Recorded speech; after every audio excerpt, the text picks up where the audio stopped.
কতগুলো বিষয় নিয়ে আপনাদের সঙ্গে আলোচনা করব। যেটা প্রথমে থাকছে যে পাকিস্তান কেন বাংলাদেশকে ব্যবহার করছে। কারণ পাকিস্তান জানে যে ভারত যে কোনো মুহূর্তে অ্যাটাক করতে পারে। তার কারণ হচ্ছে পিওজেকে, পাকিস্তান অকুপাইড জম্মু অ্যান্ড কাশ্মীর, এতদিন ধরে তারা দখল করে রেখে দিয়েছে। এখন সেই দখলকৃত জমি যারা ভোগ দখল করছিল বলে কাশ্মীরি, আসলে কাশ্মীরি নয়। পরে প্রসঙ্গে আসছি। এখন সেখানে বিক্ষোভ শুরু হয়েছে। বিক্ষোভ এমন উত্তাল হয়েছে যে তারা এবার ভারতকে বলছে যে তোমরা এগিয়ে এসো, সীমান্ত ভেঙে আমরা ভারতের সঙ্গে মিলতে চাই। আমি কিছুদিন আগে একটা ভিডিওতে বলেছিলাম যে আমাদের প্রতিরক্ষা মন্ত্রী রাজনাথ সিং বলেছেন পিওজেকে হেঁটে হেঁটে আমাদের কাছে আসবে। আমি বলেছিলাম এটা। গতকালকে বিভিন্ন কাগজে এটাকে ছড়িয়ে পড়েছে ভারতবর্ষের। যেমন আনন্দবাজার লিখছে, ভারতের সাহায্য চাই, পাক অধিকৃত কাশ্মীরে দাঁড়িয়ে বললেন স্থানীয় নেতা, আঙুল তুললেন ইসলামাবাদের দিকে। আমি 4 লাইন শুধু পড়ছি, বেশি পড়বো না। ভারত পাকিস্তান প্রশাসনের দমন পীড়ন বেড়েই চলেছে। এই পরিস্থিতিতে ভারতের সাহায্য চাই, পাক অধিকৃত কাশ্মীরে দাঁড়িয়ে এমনটাই বলতে শোনা গেল সেখানকার জয়েন্ট অ্যাকশন কমিটি নেতা সর্দার আমন খানকে। তিনি জানিয়েছেন পাক অধিকৃত কাশ্মীরে প্রতিবাদীদের দমন করতে রেশন প্রয়োজনীয় সামগ্রী বন্ধ করেছেন। নয়াদিল্লিকে সাহায্য পাঠানোর জন্য আর্জি জানিয়েছেন তিনি। নিয়ন্ত্রণ রেখা বরাবর ভারতে প্রবেশের পথ খুলে দেওয়ার কথা বলেছেন তিনি। তার দাবি, পাক অধিকৃত কাশ্মীরে পরিস্থিতি আরও খারাপ হলে বাসিন্দারা চাইলে তারা ভারতে প্রবেশ করতে যেতে পারেন, তার ব্যবস্থা করা উচিত। আমনের সেই বক্তৃতার ভিডিও সমাজ মাধ্যমে ছড়িয়ে পড়েছে। এখন এই যে খাদ্য, রেশন, ওষুধ, সমস্ত কিছু, ইলেকট্রিসিটি সব কিছু বন্ধ করে দিয়েছে। শুধু এইটা নয়, প্রতিদিন লিখছে নিয়ন্ত্রণ রেখা ভেঙে এগিয়ে আসুন, পাকিস্তানকে শিক্ষা দিতে ভারতের সাহায্য প্রার্থী বিদ্রোহী অধিকৃত কাশ্মীরের নেতা। হিন্দুস্তান টাইমস লিখছে, পিওকে লিডার মেসেজ টু ইন্ডিয়া, পাক অধিকৃত কাশ্মীরে অশান্তির আবহ, ভারতের কাছে মানবিক সহায়তার আবেদন জেএসি নেতার।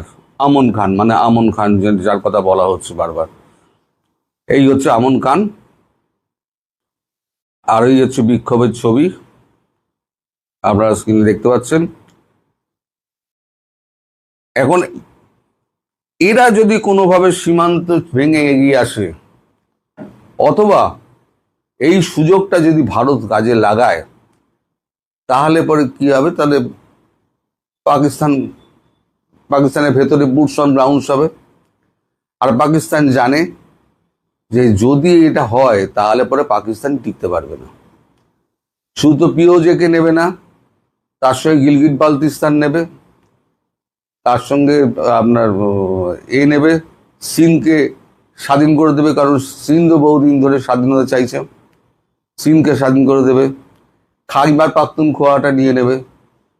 তাহলে পড়ে থাকবে কি? ওদিকে আপনার পশ্চিমদের একটা আলাদা যে ডিউরান্ড লাইন ছিল, ওটাকে ভাগ করে দিয়ে দেবে, পশ্চিমদের ঝামেলা মিটিয়ে দেবে। বালুচ লিবারেশন আর্মিকে আর বালুচিস্তানকে স্বাধীন করে দেবে। পড়ে থাকবে শুধু পাঞ্জাব প্রদেশ নিয়ে। পাঞ্জাবের লাহোর, কথায় কথায় বলে না, जिसे লাহোর নেই দেখা উসে দুনিয়া নেই দেখা। সকালে উঠে, ঘুম থেকে উঠে কাবাব, দুপুরে বিরিয়ানি, রাত্রিবেলা আবার কাবাব, তারপরে তো আবার শুয়ে পড়লো। এই এদের কাজ। তো এখন ভারত যাতে এখানে না ঢুকতে পারে, তার জন্য এই বাংলাদেশকে প্রক্সি হিসেবে ব্যবহার করতে চাইছে পাকিস্তান। কারণ পাকিস্তান মনে করছে ভারত দুটো ফ্রন্ট একসঙ্গে খুলবে না। যদি বাংলাদেশ থেকে ওরা আক্রমণ করে, মানে পাকিস্তান আক্রমণ করে, তাহলে পাকিস্তানকে মারার জন্য ভেতরে বুটস অন গ্রাউন্ডস করবে, যেটা আমি আগে বলেছি আপনাদের, বুটস অন গ্রাউন্ডস করবে। বুটস অন গ্রাউন্ডস করলে তাদের সৈন্য এদিক ওদিক করে, যার জন্য তারা এলাকা ফিলাকা দেখে রাখছে। আপনাদের আবার 8,800 সব কুম্ফু, তারপরে কি সব শিখছে না তারা এসে লড়বে ইন্ডিয়ান আর্মির সঙ্গে। ইন্ডিয়ান আর্মি যে কি জিনিস সে তো জানে না, তারা এসে লড়বে। মোটামুটি একটা জিহাদি সংগঠন তৈরি করছে 8,800-কে দিয়ে, আরো নেওয়া হচ্ছে। তাহলে কি হবে, ওদিকে যতই ওরা চেঁচাক না কেন, তাহলে পরে ওদের চেঁচারিটা থেমে যাবে, যে ভারত তো একদিকে আক্রমণ করে দিয়েছে, তাহলে এদিকে যাবে না।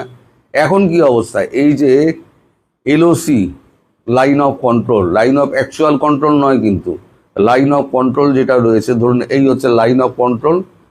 আগে কি হতো, এই দিকে সেনা, ভারতের দিকে সমস্ত পাকিস্তানি সেনা নল লাগিয়ে বসে থাকতো আর কামান লাগিয়ে বসে থাকতো।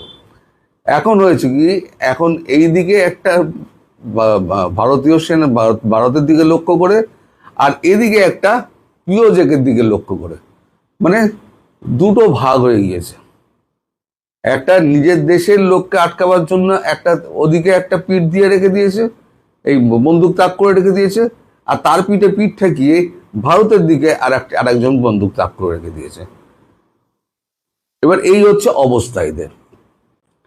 এই অবস্থায় যদি বাংলাদেশকে ব্যবহার করতে পারে প্রক্সি হিসেবে, তাহলে পরে ভারত তো ব্যবস্থা নেবেই। আর ভারত যদি ঢোকে, তাহলে পরে এই যেগুলো আছে, তো জানি না এখন ভারতের স্বরাষ্ট্রমন্ত্রীর মাথায় কি রয়েছে, অমিত শাহের মাথায় কি রয়েছে, মোদির মাথায় কি রয়েছে। মোদি তো কোনো কথা বলেন না, চুপচাপ থাকেন, কোনো কথা বলেন না। তবে ভারত চায় সবসময় যুদ্ধটা এড়িয়ে যেতে। আর এই অখণ্ড ভারতের যে ব্যাপারটা আছে না, আমি তার ব্যক্তিগতভাবে আমি তার তীব্র বিরোধিতা করি। ওই জঞ্জাল আমাদের ঢুকিয়ে কি হবে বলুন? হ্যাঁ, যদি এরম হয়, প্রিয় যোগে গিলগিট বালতিস্তান আর আপনার খাইবার পাখতুনখোয়াকে ঘিরে নিয়ে 10-15 বছর ফেলে রেখে দাও, খাবার টাবার পাঠিয়ে দাও, সব পাঠিয়ে দাও, 10-15 বছর ফেলে রেখে দাও, বাছাই হোক, বাছাই করে সমস্ত ওগুলো তালিবানদের দিয়ে করতে হবে, বাছাই টাছাই করে তারপরে তাদেরকে এদিকে ঢোকানো। এই জঞ্জাল কেউ নেবে না, না বাংলাদেশের দিক দিয়ে, না ভারতের দিক দিয়ে। বা ভারতের যতটুকু দরকার রংপুর, সেটুকু নেবে, খুব বেশি হলে হয়তো রাজশাহী। তাও আমি শিওর না, যদি ভালোই ভালোই মিটে যায় তাহলে ঠিক আছে, আর যদি ভালোই ভালো না মেটে তখন তার অন্য ব্যবস্থা আছে। তো এই খবরটার আরো বড় হবে, সমস্ত কাগজে বেরিয়ে গেছে, সোশ্যাল মিডিয়ায় বেরিয়ে গেছে, আপনাদের নিশ্চয়ই চোখে পড়েছে, আপনাদের কাগজও নিশ্চয়ই ছাপা হয়েছে।